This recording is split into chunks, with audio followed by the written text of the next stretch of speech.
Welcome to America's Talking, powered by the Center Square. I'm Dan McCaleb, executive editor at the Center Square Newswire service. The violent political organization Antifa was the subject of a roundtable discussion hosted this week by President Donald Trump, who invited journalists from Antifa hotspots to discuss what they have encountered. In response to her question, Trump told the Center Square Washington, D.C. bureau chief, Sarah Roderick Fitch, that he would be declaring Antifa a foreign terror organization. Joining me to discuss this is Sarah herself, who covered the roundtable live. Sarah, I know other big news was broken in the middle of that discussion, but let's start with Antifa. What are your takeaways? It was a very interesting event. He had all sorts of different journalists, mostly that have been covering Seattle and Portland primarily. And one of the issues is that I think it was important to have the media in there and to sort of spotlight. It was interesting. Was journalists covering journalists, really. That was sort of a unique situation in itself. But what it was really kind of about educating the public, other journalists. It kind of turned into that about Antifa and their experiences and what they have gone through and the violence that has been committed against a lot of these journalists. And it was sort of the same story is that these people went there, initially they would go there to report on it. Some of them went undercover and then they were found out and it turned ugly. Many of them had been physically assaulted. Andy No, for example, he nearly died. He had brain bleed. He's actually had to leave Portland because of it. I mean, he is so hated and has had so many different death threats and everything like that he's actually kind of almost had to go into hiding because of it.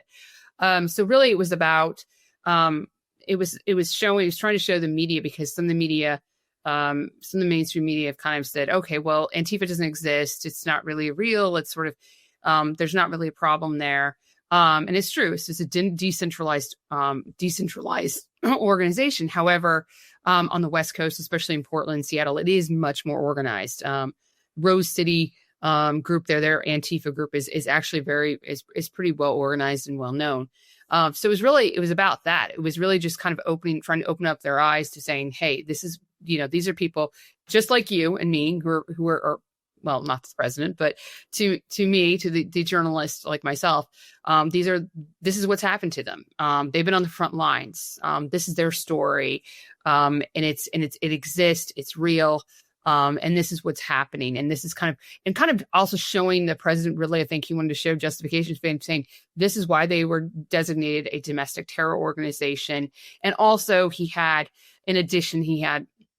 Attorney General Pam Bondi there, Kristi Noem, the Homeland Security Secretary, and as well as Kash Patel. They were there to sort of, talk about, hey, what they were doing to, as they say, sort of decapitate the organization or try to go after the organization. One of the big things is the money trail, because they are being supplied. As the president said, these people they're getting nice posters. There's bricks, there's rocks, there's all sorts of different things. There's definitely some organization going on there.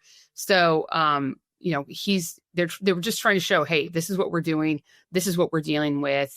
And it's real. And that message kept getting repeated over and over again, not only from the administration, but also the journalists themselves. As you just said, Sarah, President Trump did designate Antifa a domestic terror organization. That was after you asked the president that question specifically in the Oval Office a few weeks ago.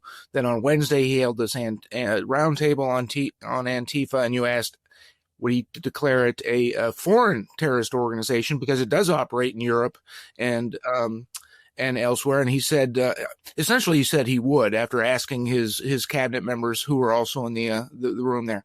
But there was a big piece of news that broke in the middle of that roundtable, and you were there to see history. Yes. Secretary of State Marco Rubio got up, handed the president a note, a handwritten note in the middle of that. Mm-hmm. And tell us about that experience. It was, I'm trying to think where it was through the whole process, because we were in there for almost 2 hours. From the back, I saw the Secretary of State, Marco Rubio, coming into the room. And when you see someone like him coming into the room in the middle of a roundtable, you know that, okay, there's something to this, because he wasn't scheduled to be there. And yeah, he came and sat down. Very quiet. He spoke to Caroline Leavitt for briefly, and then he wrote down a note and passed it to the president and kind of whispered in his ear. And President, we were all as journalists, we knew something big was up, and we were reporting it right then and there. But yes, it was about the Middle East. At that time, he had said they're close to a deal, and the president said, "Okay, I will have to cut this short." Like I said, it was about 2 hours, cut it short to go back in there. And it was, that was sort of getting the ball rolling and finalizing this. And it was a very, peace deal with Israel and Hamas. Israel and Hamas. Yes. The deal the peace deal between Israel and Hamas. And it was very interesting being there in that we were in the state dining room, and 10 days prior to that, the president hosted a joint news conference with, the Israeli Prime Minister Benjamin Netanyahu, to unveil the 20-point peace plan that the two had, and also Arab states and some other European countries had come up with and agreed to present to Hamas. So it was really interesting to be in that room as it sort of became full circle. But really, the president, I think what really nudged Hamas to sort of into this agreement was the president had late last week, he had put out a message, a social media post saying, "Hey, we will back up Israel. If Hamas doesn't agree to this, it's on them. All hell will break loose. They're done."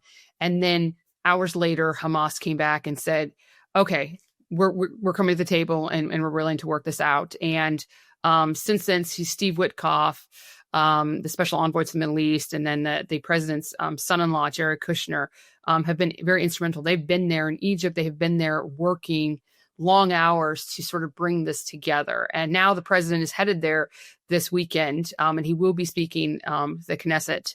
I believe that's Monday. And so that will be actually a historical moment as well. And so as of late last night and this morning, Israel has now pulled back sort of their troops. There's a ceasefire as per the agreement. So now with per the agreement, it was supposed to be within 72 hours the hostages would be released. So that would fall in that time frame of like Monday, Tuesday, and in that area of when we can see the hostages be released. So it'd be interesting if the president is there when that happens. I think he would love to sort of be there for that moment. Sarah, great reporting on this. You got two big stories out of that single round table. Yes. Appreciate what you do. Thank you for joining us today. Listeners can keep up with all of these stories and more at thecentersquare.com.